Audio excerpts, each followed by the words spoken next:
Oi, meu povo, boa noite! Que alegria, viu, gente, começar mais uma semana na sua companhia. Obrigada pela sua audiência aqui de segunda a sexta, sempre às 11h30 da noite, aqui no canal da Esperança. Lembrando, o que é muito importante, que o Identidade sempre traz histórias aqui que podem contribuir para o seu crescimento pessoal, profissional e mais ainda, para o espiritual também, viu, gente?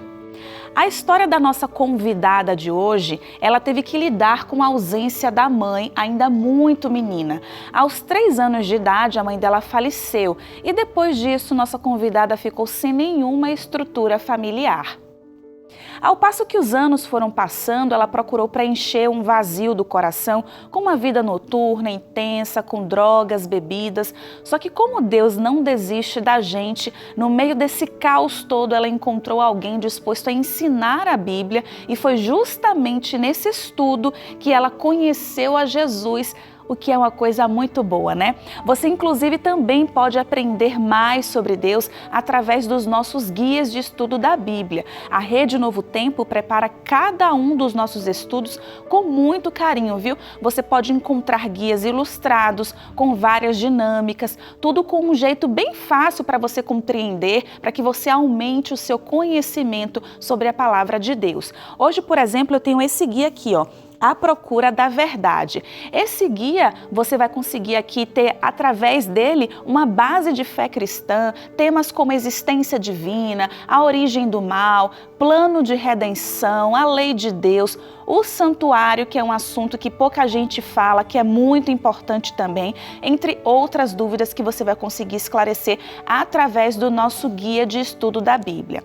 Esse guia é totalmente gratuito, até o envio a você é grátis. Tudo isso graças ao projeto Anjos da Esperança. Então você que está acompanhando a gente, que é Anjo da Esperança, a gente já deixa aqui o nosso muito obrigada. Então não demore mais, minha gente. Peça já o seu exemplar. O número está aqui na tela, 0 operadora 12 21 27 3121 ou pelo WhatsApp 12 98244 0077. Lembrando que se você preferir ligar para cá, tem que ser em horário comercial. Agora já está um pouco mais tarde, só amanhã você vai conseguir ligar. Mas se você quiser pelo WhatsApp, você já pode mandar sua mensagem agora mesmo, que a gente vai ter a alegria de te atender e enviar o seu estudo.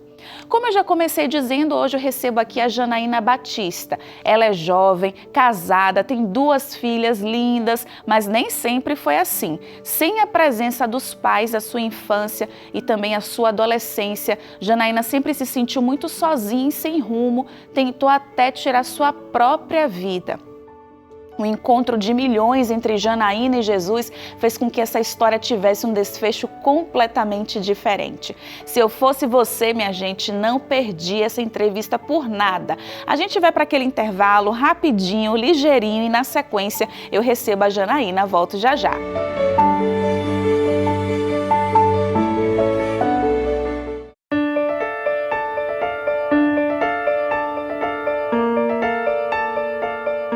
Estamos de volta, a Janaína já está aqui acomodada na nossa sala para a gente bater um papo aqui bem gostoso. Eu falei no bloco anterior, contei um resuminho aqui da sua história e você perdeu a sua mãe bem jovenzinha, né? Tinha ali por volta dos 3 anos, é isso mesmo? 3 anos. Você consegue ter alguma memória da sua mãe que você era tão novinha? Então, a única coisa que eu lembro da minha mãe é dela dentro do caixão. Nossa. E eu lembro que eu estava no colo do meu pai, né? E aí ele falou que ela estava dormindo, aí eu falei mentira, ela morreu e comecei a chorar. E a única memória que eu tenho da minha mãe mesmo é ela dentro do caixão. E o fato de ter só essa memória tão triste da sua mãe, como que isso te afetou? Não tinha memória afetiva com ela, né? Aquele cuidado que ela teve comigo, né? Todo o tempo que ela esteve viva, né? Que foi muito pouco tempo, né? Comigo, né? Uhum. Então, assim, foi bem difícil no decorrer de toda a minha vida, né? Posso imaginar. E pelo que te contaram, Janaína, como era a sua mãe? Ela era muito brava, mas ela era muito, assim, gostava muito das coisas certinhas, né? Meus irmãos contam que quando ela saía, ela falava assim, olha, não é para vocês aceitarem nada. né? E se alguém aceitava, quando chegava em casa, apanhava. Então você tem ali essa referência de uma mãezona, pelo que te contaram, né? Isso, cuidava muito bem deles, né? Era sempre muito presente nos domingos. Era aquele almoço, macarronada, frango assado, então tava todo mundo à mesa e ela sempre esperava o meu pai para almoçar ou para jantar, sempre todo mundo à mesa. Ela era assim, né? Bem família. E de uma certa forma você acha que essa referência, pelo que te contaram, te ajudou a amenizar a memória que você tinha da sua mãe ali no momento em que ela morreu? Sim, porque assim, é que os meus irmãos, eles não tocam muito nesse assunto, né? Mas assim, às vezes eu puxo um pouco de assunto para poder criar o meu momento, né, Sim. com a minha mãe. Então assim, eu imagino quando eles contam como ela era, que eles faziam excursões, ia todo mundo junto, né? Então assim, isso faz com que eu fique mais próximo, né, daquilo que eu não tive. E uma coisa que é muito comum que a gente vê é quando a matriarca da família, da casa, a mãezona, quando ela descansa, quando ela se despede, a família acaba se dispersando, né? Muitos irmãos, cada um vai para um lugar, aí o pai às vezes não consegue administrar ali a situação. Eu já vi vários casos assim. Com você aconteceu como? Sim, então, quando a minha mãe faleceu, a gente morava em São Paulo, né, em São José dos Campos. E depois o meu pai levou todos os filhos de volta, né, porque a minha família é do Ceará, né, de Juazeiro. Então a gente voltou para Juazeiro, os dois irmãos mais velhos ficaram. E quando a gente chegou lá, o meu pai, ele deixou a gente na casa, que era deles, né, da minha mãe, e foi morar sozinho. Então ele meio que abandonou os filhos, né. Então a minha irmã mais velha tinha 15 anos.